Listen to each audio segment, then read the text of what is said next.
that's all I got to say about ETH today.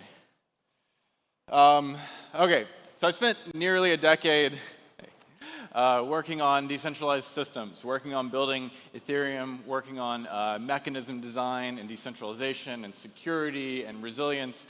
And now I spend every day talking to banks. It's a bit strange. It's actually quite fun. It's quite fun for me to learn a lot. They learn a lot. And in fact, I've learned a ton. People still use business cards quite frequently. Everyone uses LinkedIn. I could have sworn this had fallen the way of MySpace, but it's literally, I don't have a LinkedIn yet. I'm sure Valeria is upset about that fact, but they still use it. And Wall Street is actually no longer on Wall Street. Like, I think the New York Stock Exchange is there. Otherwise, they've all moved to Midtown. But actually, markets are terribly inefficient, right? When we think about institutional markets and things, we might think about equities. We might think about, oh, I can do like an instant trade online, no problem. But actually, one, that takes a day to settle. Two, that's the most efficient market that there is. And if you look underneath the hood, institutional markets are riddled with inefficiencies, tons of manual steps. It's kind of crazy. The technology is super fragmented. Frequently, an asset manager might be using one software to manage their positions, another software to settle, another software that has to integrate into something else for compliance. It's a total disaster of a Frankenstein of software stack. And some of these, they're literally faxing stuff to each other. Settlement and other critical activities take far too long. As I said, equities settle in a day. I think bonds settle in 2 days. It was a huge upgrade. Like 10 years ago, they went from T+3 to T+2. 3 days to 2 is a huge win. And it's funny, in Ethereum land, it's like trading and settlement, it happens at the same time. We get that for free. And middlemen and counterparty risk are systemic.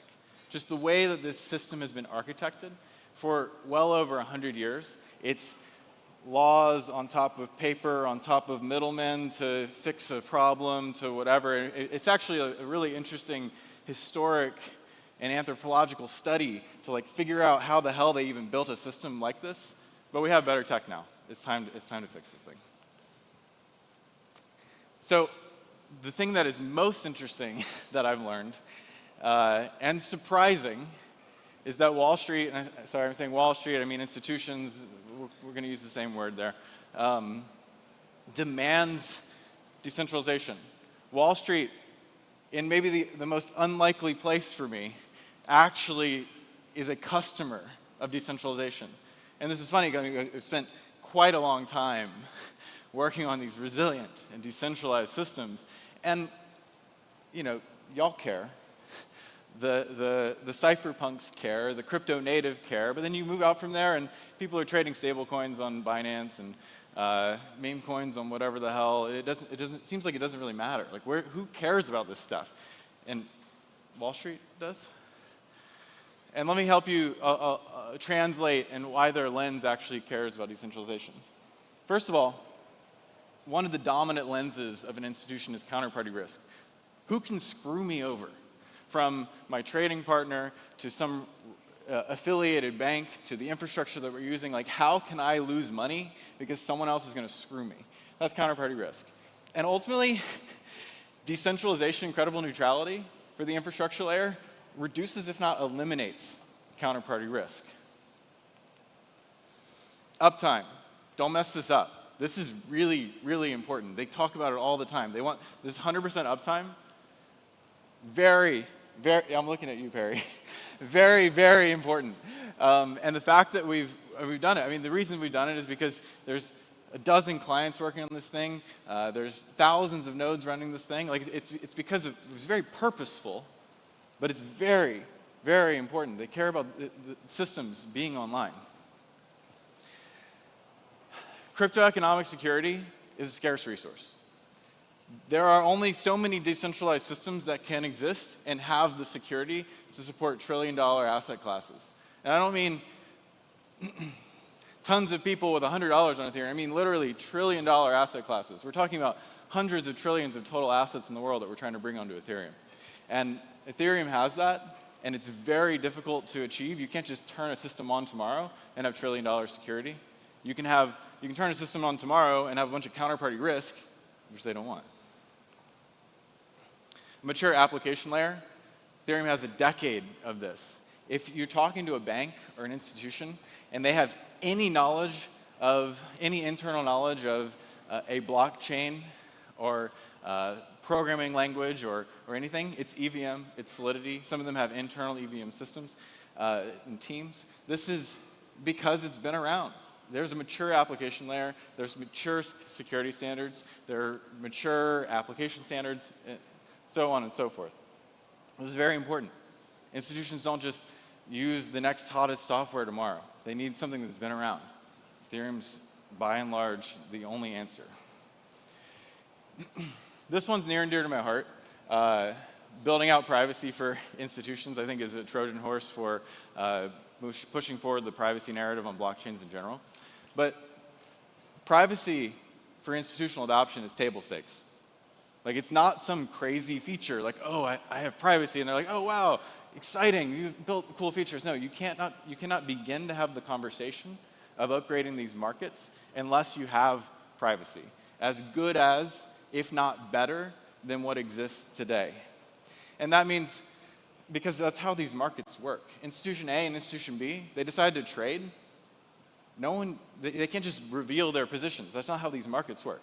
Maybe they see the total trade in Institution A and Institution B. Some affiliated bank might see that the trade happened, but not know the price. There's all sorts of stuff, and there's nuances to this privacy. And Ethereum is, by and large, leagues ahead of any other blockchain ecosystem because of the massive amount of capital and effort that's been dumped into applied cryptography and research, and specifically in the zero-knowledge domain. I mean, very fortunately, we've been focused on scaling Ethereum, and thus ZK, because of the compression of computation. And very fortunately, those billions of dollars we poured into that, privacy kind of falls out. Like, it's a happy accident that compression and privacy kind of go hand in hand. So we're slated. We have a lot of work to do there, but we have incredible foundations. Network effects and liquidity. Liquidity begets liquidity. Capital wants to be where capital is. Ethereum has a super leg up on this. We need to continue, especially with the Genius Act being adopted. There's going to be a massive new wave of stablecoin adoption. Ethereum needs to capture that.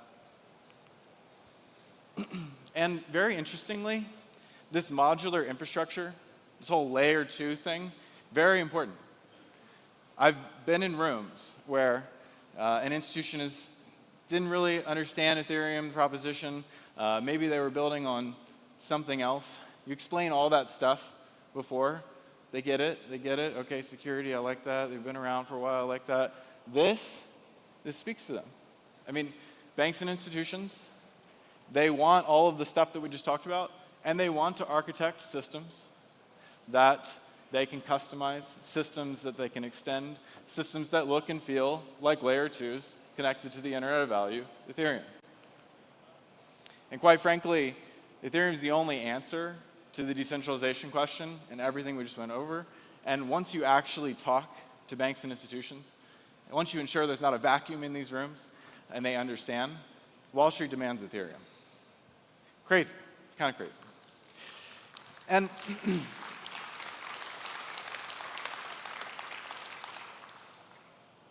but actually, I said how sometimes it's frustrating. You're working on Ethereum, you're like, people got to care about decentralization. It's important. You got to care about security. You got to care about systems that no one can turn off. And it's frustrating sometimes to work really hard on this stuff and see people chase whatever, essentially like trading coins on a multi-sig controlled by like 3 guys in a basement. And sometimes you're worried maybe no one actually cares about decentralization.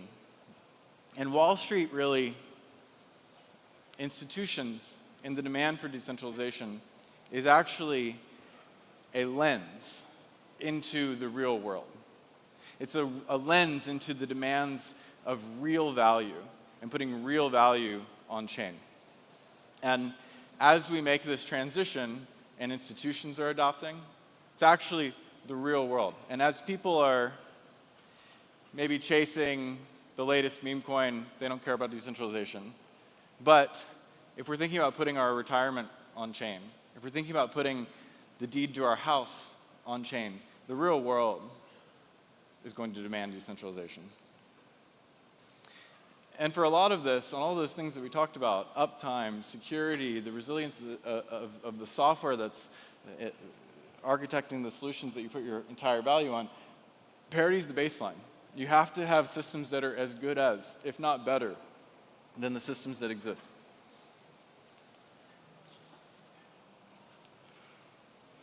And I think we need to move past, as we move towards real-world Ethereum. The Ethereum community is incredibly good at building infrastructure, incredibly good at building resilient systems, incredibly good at navigating like this nuanced trade-off space of mechanism design. But we need to move past, if you build it, they will come. We need to move past, although I've been in rooms where if you explain it, it does kind of change their lens and view, but we can't just explain it to them. We can't just explain why they need decentralization, why they need Ethereum. We need to compel the world's assets on chain. We're not tokenizing assets. We're not bringing assets on chain. We're making systems that are so much better that the world's assets cannot help but move on chain. So there are, I think broadly, when I think about, especially in the institutional space, moving a market or a particular asset on chain, we can think about the value proposition in twofold. They could be simply better in isolation. So like, oh, that's faster. Oh, I don't have to trust that middleman, and it's much cheaper. Oh, the interface is just really nice. And then there's better because of the extended ecosystem of possibility. I think we often in the Ethereum landscape get hung up on number two. We get hung up on, well, assets are going to be, they're natively programmable, and you can put them in DeFi, and other assets are there, and you can combine them in new ways. And that's incredibly important. Like, that is the value proposition. But we need to spend more time focusing on creating things that are just simply better. Better applications, real applications. If I look at, institutional products, they're stuck in the Stone Ages, but they have elegant interfaces, sometimes. They have rich functionality. They have deep reporting tools. They make compliance easy. And this is, if we're going to tackle and make assets and markets want to move on chain, we need to just have products that are simply better. It's really exciting being in the institutional space rather than some of the consumer-facing space, because some of these markets are so inefficient, so broken, so riddled with middlemen, that by moving them on chain and using some of the things that we just get for free, they are actually just simply better. But again, two is going to channel the long tail of assets. One is where the focus needs to be. So measuring success of real world Ethereum, measuring success of institutional adoption. We should measure success in trillions. I looked at some RWA tracker this morning. I think it said like 18 billion in RWAs, real world assets, on Ethereum today. Well, for one, it's funny. We call them RWAs. If you go and talk to institutions, they're just A's. They're assets. We ascribe something quite funny there, but we're bringing trillions of assets on chain. And let's see, institutions. So assets under management. I was looking at a report, I think it's 2024, estimated 120 trillion in assets, investable assets under management, out of something like 220 trillion total investable assets. We have a lot of work to do if we're going to onboard the global economy. And given that ratio, targeting institutional capital is critical. And institutions either, that capital needs to flow out of institutions and on-chain, or institutions are going to become more and more DeFi native. I think we're going to see a bit of both. Another component of measuring success is impact and the evolution of markets. So when I think about a particular institutional asset class or market and bringing that on-chain, I think about it in two phases. One, let's rewire the market. Let's utilize the things that we get from Ethereum. Let's put things on a layer 2. Let's program settlement and the rules of settlement. Let's take out manual checks. This is something I meant to say earlier, but for a lot of institutional markets, Ethereum is fast. I know everyone's focused on we need single slot finality, we need faster slot times. This is very important for the consumer stuff. But it's, again, funny to be in a space with institutions where Ethereum is fast. I love it. I love talking to institutions because I like, oh, we built something that you really want, you really like. So impact and evolution. Again, trillions and then evolution. Let's bring these assets on chain and then let's evolve these markets. And that means expanding access. Some of these markets are highly gated right now. Expand access through on-chain products. Expand access through DeFi. Make them more efficient. Integrate on-chain capital formation. Have more people to be able to play the game. And it's funny. You might ask, why are these markets gated? There's a lot of reasons. Sometimes they're gated because they're subverting some law, and if they weren't gated, it would change the asset classification. Sometimes they're gated because they're just gated, and they like playing the game with each other rather than other people.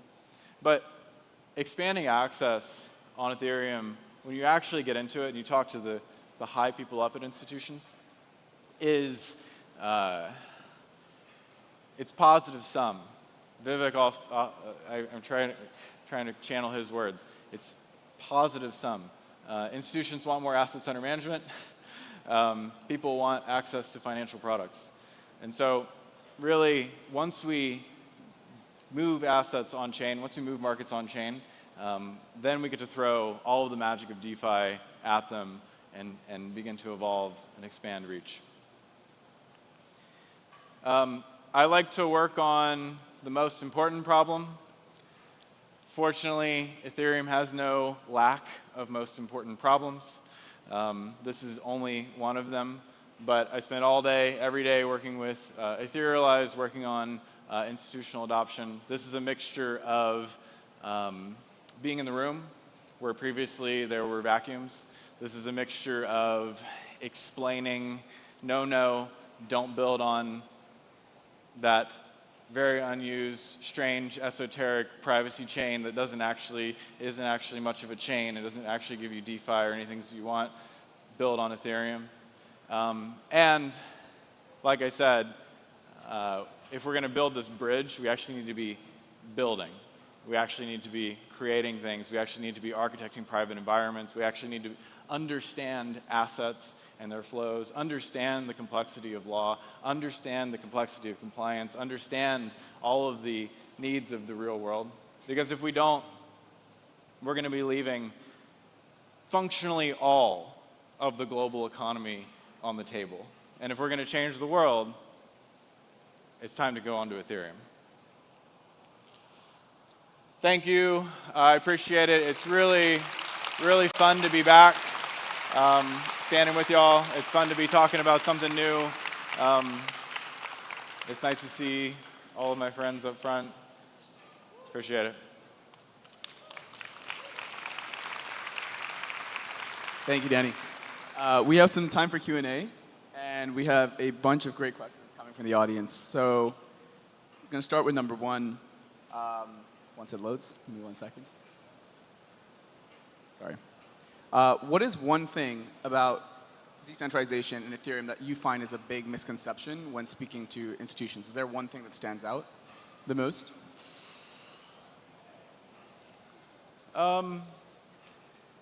Look, I mean, people are increasingly get it. Like people in the institutional space, there is a sense of FOMO. There is a sense of being left behind. There's a sense that fintech is going to eat their lunch and they're going to become irrelevant. And so increasingly there is if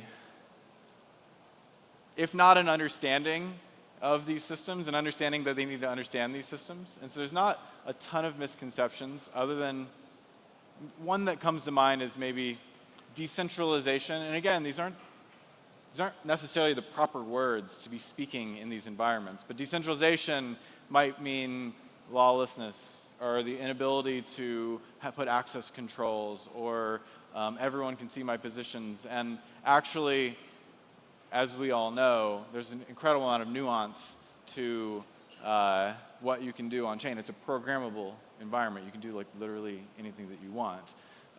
So a bit of that, but they're willing to, again, there's FOMO. Like they're worried that they're going to get left behind, which is incredibly exciting time to be in these rooms.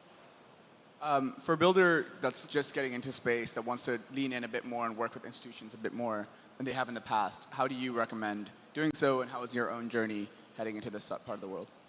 Right. Institutions are, I am very fortunate. I come from the Ethereum side of things, but with Vivek and some of the people that we've assembled over at Decentralized, we really can bridge the gap. I would say that just as complex and difficult it is to kind of jump into, although it's very welcoming, the Ethereum landscape and really understand the details of the stack, similarly, Wall Street's a complex beast. So I don't know, I'd find a friend. I'd find somebody who's been trading on Wall Street and wants to learn about decentralization and Ethereum and join forces. Is there danger of Ethereum getting co-opted by institutions with more adoption? Is there some issues and some threats there? Certainly. Yeah. I mean, if in a former life, I talked about capture a lot, especially at the consensus layer. You know, who's at the table, who can adjust Ethereum, who are the key stakeholders that if they put their foot down and said, no, I'm not going to do the fork, what is that? I think that we sit in a position where we need to keep the core of Ethereum resilient, distributed, global, while also making sure that the world's assets, the actual global economy, moves on chain.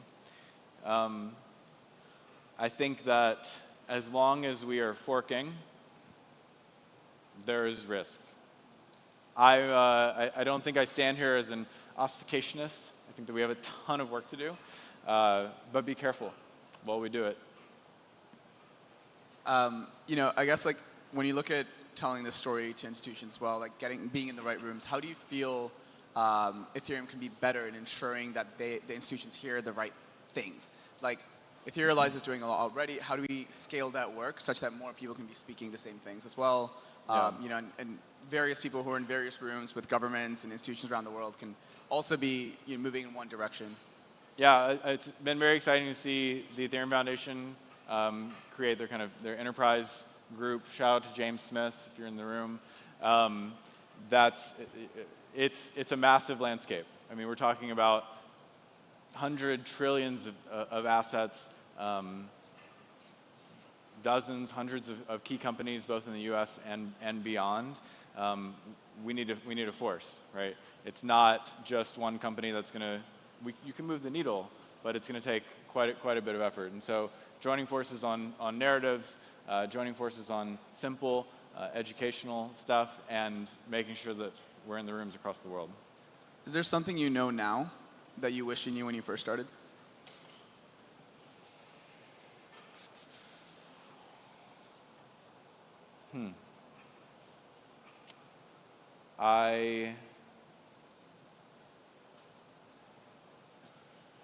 Maybe a translation of language, right? I've had to learn how to say the things that I know from Ethereum, but say them to a completely different audience.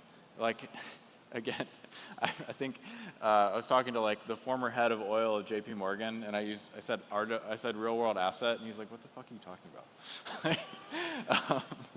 And you know, certain little things like that, it takes a while to kind of translate the language. It might be a fun project to figure out how to map. Here's another funny one. Atomic settlement, right? Atomic trading, atomic swap. They have no notion of that almost. Like the fact that sometimes like we decide to trade, I receive the asset and I'm supposed to send you the money. And like these might not be conditioned upon each other. Like I receive the asset and then I'm like, I'll send you the money later. It's actually, I'm making more money than the fees by keeping it in my bank account. So there's a lot of, language crossover and figuring out the right translation. But then there's also like, we have this whole new language because we have a whole new world of possibility on Ethereum. And some of the things that we think you kind of just get for free, we need to educate and provide the proper language for them. Is there one thing that makes like people's eyes glow up when you mention them, especially when they're new to Ethereum? Is there like something on the institutional side that you feel resonates particularly well? The L2 thing really resonates with institutions, maybe for better or worse. But like, if an institution's thinking about two different chains and they think they're equal, but there's one where like them and a number of partners could get together and create an L2, versus one where they kind of go and they have to play in someone else's arena, it's a huge, huge consideration. Awesome. Yeah. You know, I guess like one of the things with more and more people joining Ethereum now, like, is getting the right narratives out. Like when we speak to institutions, how do we ensure that we're all saying the same things? You mentioned that as well. How do you collaborate? How do you think about collaboration generally across the ecosystem? You mentioned there's L2s, there's DeFi teams, there's builders, there are builder groups across the board. Like, how do you view that?